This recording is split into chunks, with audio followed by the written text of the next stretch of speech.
मनोरंजन सुलतान राजेंद्रवरती माझ्या गोष्टीचे नाव आहे ताईचा रंगीत खजिना। एक पनवेल नावाचा मोठा शहर होता। त्याच्यात एक ताई राहायची। ते म्हणायची, अरे या पुस्तकाचं काय करू, चला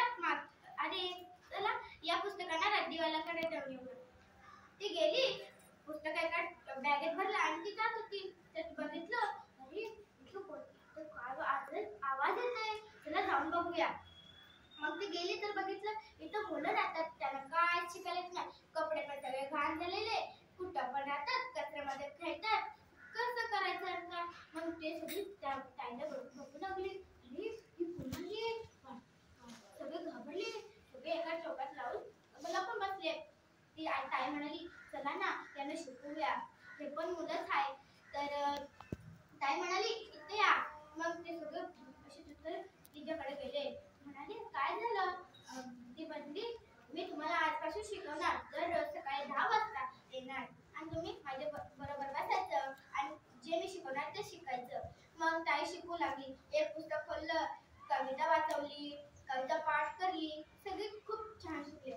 दुसरा दिवस सुधारला आणि परत ताई आली आणि ताईने दुसरी पुस्तक आणली, त्याच्यात 1 2 ABCD सगळे होते, सगळे शिकले। आणि एक दिवशी काय झालं, आई खूप आजारी झाली, तिला हॉस्पिटलमध्ये भरती केलं दुसऱ्या शहराच्या।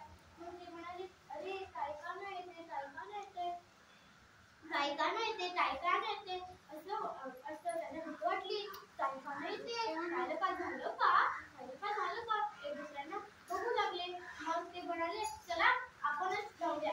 मग सगळ्यांनी आपला बॅग घेतला आणि चलू लागले। त्यांना शिकवलं होतं ताईने की बसचा नंबर कुठं असतो, बसचा नंबर कुठं असतो, बस कुठे जाते, त्याने शिकवलेलं। मग एक मुलगी म्हणाली, अरे ती बघा कलंबोली जाणारी बस, चला आपण तिथेच बसूया। मग सगळे बसले आणि तिकीटचे पैसे दिले आणि कलंबोली गेले।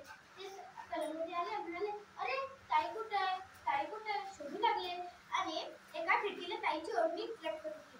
ते म्हणाले, ती बघा आपली ताईची ओढणी, ती बघा आपली ताईची ओढणी, सगळे ओढू लागले आणि धावत त्या भेंडीमध्ये गेले आणि म्हणाले, ताई काय झालं तुला, तू आम्हाला काय नाही शिकवायला आलीस, ताई काय नाही झालं तुला, आम्हाला काय नाही शिकवायला आलीस, असं भाऊ ते म्हणाले। अरे ताई म्हणाली, अरे मला ताप आलेलं, खूप सर्दी जुलाब झालेलं, म्हणून मी नाही आले। मग त्या सगळं म्हणाले, ताई आम्ही जेव्हापासून प्रयत्न करतो तू लवकर बरी हो। मग डॉक्टरांनी मेडिसिन दिली, ती ताई मेडिसिन दररोज घ्यायची आणि बरी झाली, धन्यवाद, बरी झाली।